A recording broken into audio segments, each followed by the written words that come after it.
우의정의 좋은 세상. 악의 평범성과 선의 일상성. 우리에게 친숙한 말로 악의 평범성이 있다. 유택의 정치철학자인 한나 아렌트가 제2차 세계대전 중 유태인 대량 학살의 대표적 범죄자인 아돌프 아이히만 전범재판을 지켜보면서 만든 표현이다. 일반적인 사람이 아무 생각 없이 하는 행위가 폭력이 되어 악이 될 수 있음을 간파한 말이다. 따라서 악인은 뭔가 특별하거나 나와 다른 이가 아니라 너와 나를 포함한 주변의 평범한 사람들이기도 함을 강조한다. 이와 같은 사례로서 굳이 화석화된 역사적 사실이나 지난 과거에서만 찾을 필요는 없다. 현재 진행형인 상황에서 충분히 볼 수 있다. 세월호 사태나 이태원 참사 발생에 직간접적으로 관련된 이들은 유별난 이들이 아니다. 주변 어디서나 볼 수 있는 평범한 사람들이다. 또 5.18 광주항쟁에서 시민에게 총격을 가한 군인들도 누군가의 아들이고 형이자 동생이었다. 요즘 영화 서울의 봄에서 다뤄져 많은 이들의 분노 수치를 높이고 있는 12.12 군사 쿠데타를 일으킨 군인들도 평범한 군인들이었다. 요즘 정치검찰 독재를 하며 방송장악과 한반도 전쟁위기 조성이란 형태로 우리 사회를 퇴행시키고 있는 대통령 역시 그동안 우리 사회의 평범한 검사이자 검찰총장이었다. 법무부 소속의 공무원으로서 해당 부처의 여러 구성원 중에 한 사람이었을 뿐이다. 평범한 검사 생활을 하던 그가 자리를 박차고 나와 즉시 정치판에 뛰어들어 지금과 같은 사회적 퇴행을 빚어내는 주역이 되었다. 이처럼 우리 모두 자신 및 주변 상황에 대한 성찰이 없다면 자신도 의식하지 못한 채 특정 상황에서 얼마든지 악인이 될 수 있다. 한나 아렌트가 말한 악의 평범성이다. 그런데 이렇게 악의 평범성이 우리 삶에 깊숙이 들어와 있지만 현장에서 우리의 삶이 나쁘기만 한 것은 아니다. 사랑과 희망과 긍정의 시간도 늘 우리와 함께한다. 그렇다면 악의 평범성만이 아닌 또 다른 선한 힘이 작동한다는 것이고 그것이야말로 우리를 지탱하는 생명의 힘이자 삶을 인간답게 하는 동력일 것이다. 악의 평범성과 관련해 성경에는 범사에 감사하는 것이 하나님의 뜻이라는 말씀과 함께 범사에 헤아려 좋은 것을 취하고 악은 어떤 모양이라도 버리라고 한다. 범사라는 평범한 일에 감사하면서 동시에 범사를 헤아려 좋은 것을 취하고 악을 버리라고 한다면 악의 평범성을 어떻게 받아들여야 하고 또한 좋은 것을 어떻게 취해야 하는가가 질문 내지 숙제로 남는다. 불경에도 보면 제악막작 중선봉행이라고 해서 모든 악을 짓지 말고 모든 선을 받들어 행하라는 가르침이 있으니 이 또한 다르지 않다.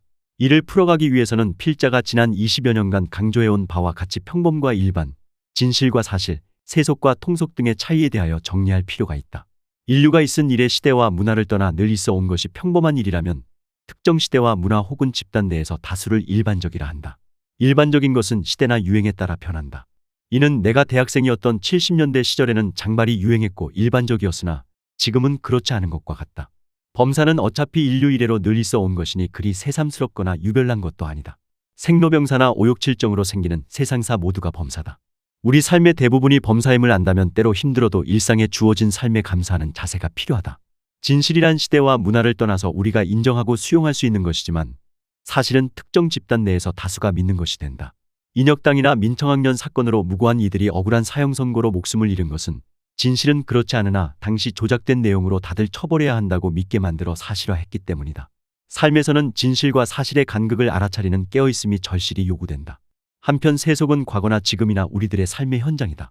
인류 이래 시대와 문화를 떠나 펼쳐지는 삶의 현장이자 세상 모습이기에 지극히 평범한 것이며 또한 그 자체가 진리의 모습이기도 하다. 그래서 예수나 부처는 세상과 함께하며 세상 속으로 들어간다. 반면에 통속은 인간 탐욕과 고정관념에 의한 모습이고 그것은 시대와 문화에 따라 다양하게 변한다. 인간에게 주어진 사회적 가치나 책무 수행보다는 개인을 위한 이기적 선택이 통속을 이룬다. 시대와 문화를 떠나 삶 속에 펼쳐지는 평범함 속에는 마치 낮과 밤이 함께 세상을 이루고 있듯이 선이나 악도 그 안에 있다. 악의 평범함이 거론되는 지점이다. 하지만 범사에 감사하되 헤아려 좋은 것을 취하고 악을 버리라고 한다면 악의 평범성에 대응하는 좋은 것이 우리에게 있음을 의미한다. 비록 악의 평범성이 우리 삶에 깊숙이 들어와 있지만 현장에서의 우리의 삶이 나쁘기만 한 것은 아니려면 사랑과 희망과 긍정의 순간들이 있어야 한다. 악의 평범함 속에 인류 역사가 동물 같은 전쟁터로만 전개되지 않고 노예제 철폐를, 인종차별 금지를, 여성 참정권 보장을, 동물권을 점차 자리잡게 하며 나아지는 것은 범사 안에 악만이 아니라 좋은 것이 있다는 것이다. 그것은 평범함에 속해 있지만 좋은 것이고 선한 것이기에 그것은 우리 삶의 현장에서 늘 작동하고 있는 바로 그것이 선의 일상성이다. 평범성과 일상성의 차이를 말한다면 후자는 전자에 비해서 지금 여기의 형태다. 평범하지만 지금 여기에 현장성을 지니는 것이 일상성인 셈이다. 우리의 삶은 매 순간의 일상으로 이루어진다. 지금 여기에서의 선택이 일상을 이룬다. 삶의 현장에서 선한 마음과 선택이 있을 때 우리 삶은 악의 평범함을 넘어 희망과 긍정으로 더 나아가 이웃 사랑으로 이어진다. 자연재해를 겪은 이들에게 후원과 지지가 쇄도하고 본인 장기를 기증하고 사회 공적 가치를 위해 헌신하고 더 나아가 자신의 아들을 죽인 범인을 용서하는 소식마저 있는 것처럼 선의 일상성이 악의 평범함보다 더욱 근본적인 우리 삶의 한 부분이다. 일상성이란 현재성이기도 하기에 우리를 늘 현재에 생생하게 살아있게 한다. 내일을 염려하지 않으며 하늘을 나는 비둘기와 같게 된다. 사랑과 자비라는 종교의 이타적 가치는 세속이라는 평범한 삶의 현장에서 구현될 때 비로소 의미를 지닌다.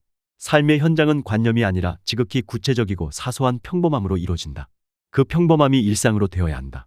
진실 평범, 세속은 사실, 일반, 통속과 대를 이룬다. 삶은 흑백이 아니기에 흑과 백 사이의 어느 지점엔가 자신을 두고 살아갈 것인가는 각자의 몫이다. 악의 평범성을 인지하되 선의 일상성에 주목하는 삶이 될 때 우리 사회도 사람의 얼굴을 하게 될 것이다. 나는 악의 평범성을 넘어설 수 있는 근본 힘이 선의 일상성에 있다고 굳게 믿는다. 더 칼럼니스트